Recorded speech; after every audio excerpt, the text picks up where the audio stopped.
Ubisoft just released another note on the Hideout feature, but I promise I'm not giving you a plain summary here. In this video, we will talk about how the Hideout in Assassin's Creed Shadows will impact your gameplay on a whole new level. So stay with me, cause you need to know what's awaiting you. The last time we've seen a Hideout was in Assassin's Creed Valhalla.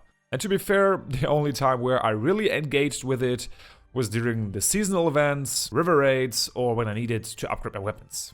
This time though, 6 elements will impact the game more than you think. In the recently released stealth and combat gameplay, we got a better angle on how much support we can get from our allies. And as you can see, from saving your shinobi soul in a conflict, to distract or poison enemy warriors, they play a big role in the way you will approach the game, especially if you play on harder difficulties. To have this massive advantage, you need to build the dojo inside our hideout. This allows you to recruit and train new allies, but also to elevate their ranks. You remember situations in AC Mirage where you wanted to conquer a fortress or start a big mission, but you didn't have enough tools or rations to do that easily? Well, that is no more, fellow shinobis. By building the Kakurega, you'll unlock the possibility to claim safe houses around Japan, which then serve as an outpost for you to refill your tools and rations, to choose the right allies for an upcoming mission, or just to fast travel to save some time. I know the similar system has been available in Assassin's Creed Mirage. We had those bureaus, but to be honest, I didn't really use those bureaus. Let me know down below in the comments if you used them in AC Mirage. But I know that this will definitely be a game changer for your strategy while lurking around Japan. I am aware that this is nothing new, but it's nevertheless important for you to be successful in Assassin's Creed Shadows. What am I talking about? In the walkthrough that Ubisoft just released, we spotted a bunch of cool combinations in terms of gear or perks you can put onto you. What do you need to engrave those perks or upgrade the gear? The forge, of course. I mean, we can have powerful perks that transform Yasuke into a tank that can parry and block any type of attacks and deal damage as well. I'm just so excited to see what kind of combinations you come up with when the game has really launched. And by the way, by the end of this video, I will also talk about a detail that is as impactful as the Hideout.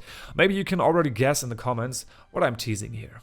But coming back to the Hideout, as far as I remember, you were able to upgrade the efficiency of your health rations by upgrading a pouch or spending mastery points in Assassin's Creed Valhalla. This time, you'll be able to build a tea house and a sashiki, which offers a nice sake room on top, by the way. And both buildings boost the efficiency of your health rations and again have a big impact on your gameplay then. And I know it seems a bit forced to move away from the idea, hey, you can upgrade your efficiency from health rations in the menu to, hey, you have to go to a settlement. But I mean, it's fitting, you know, the tea is helping you calm down and be healthy. Sake is not really doing that, but it's elevating your life as well.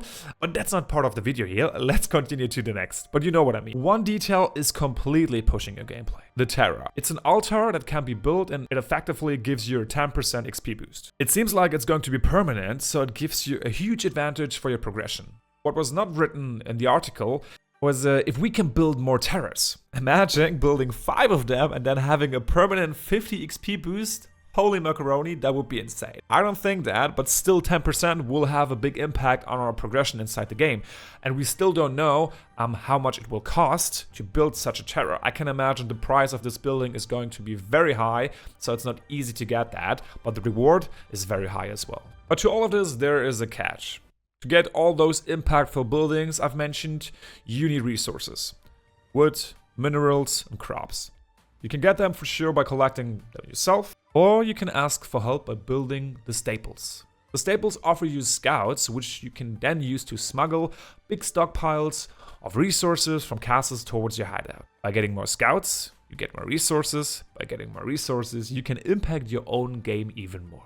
I really enjoy how much focus they put into the hideout, how impactful this hideout is going to be for you, and how everything is centered around it, and how also the progression is centered around the settlement. I mean, you can go outside of the settlement, collect resources. It's implemented in the castles, so it's really motivating you to go in there. So it's similar to the river raids where you got resources, but it is included in the regular open world where you also do your main quests.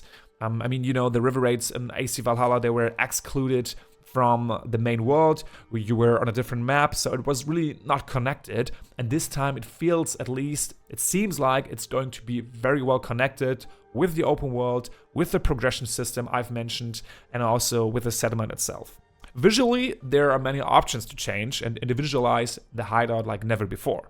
But this is not part of the video, since it's not really impacting the gameplay massive. Nevertheless, the hideout will engage us to play differently, and it will also provide us with a dynamic experience that has a lot to offer in terms of cosmetic changes, if we compare that to the settlement in Valhalla. So you can see the hideout is as important for AC Shadows as the new progression system. If you want to know why I think it's the best progression system Assassin's Creed has ever seen, go and check this video out.